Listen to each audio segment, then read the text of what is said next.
We've just completed the landmark Australia tutorial on Chardonnay with Steve Webber from Bortoli Wines, and I guess in terms of managing expectation, presenting to a room full of international experts on Australian Chardonnay, not an easy thing. So what were the points that you felt you were really trying to make? Oh, that Australia's doing some interesting and sort of different style Chardonnays, that we are sort of leaning up a little bit. You know, that it's difficult sort of talking to the international media because they have an expectation of what Australian Chardonnay should taste like, and that's normally sort of that it's a little bit fuller and richer and oakier and that sort of stuff. And there's certainly a general trend in Australia, you know, that we to produce wines that are maybe more balanced and more sort of, you know, fruit driven and finer and those sorts of things, because people aren't drinking the other stuff. Sure. So we've got to make, you know, we've got to make some stuff that people want to drink in this country, and irrespective of what the international community think that Australia should be making. I love your comment. You made a comment, not today but in the past, that you want your Chardonnay to taste of the dirt that it's grown in rather than its varietal character. I want to explain that a little bit.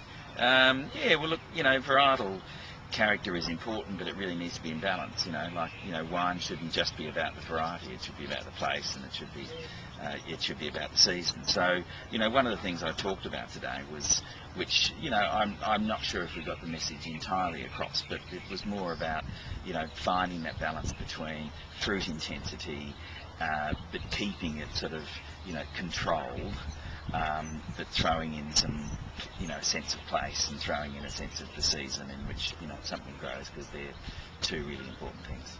So do you think we need to challenge the world view on what Australian Chardonnay is?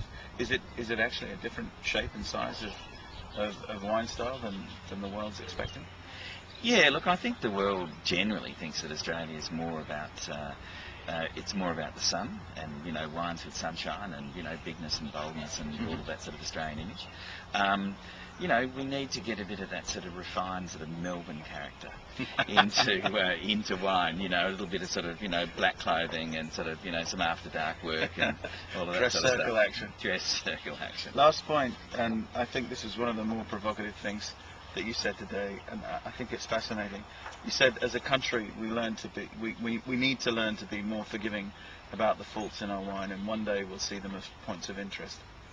Yeah, well, look, you know, I just think that, you know, some of the imperfections in life are the things that we really enjoy about it. You know, it's a pretty girl with a little mole on her face, or it's, you know, there are some wines that I really do enjoy that are slightly imperfect, because they've just got this character about them that isn't, you know, airbrushed and isn't sort of perfect, and it really is those sort of very slight imperfections that make things beautiful.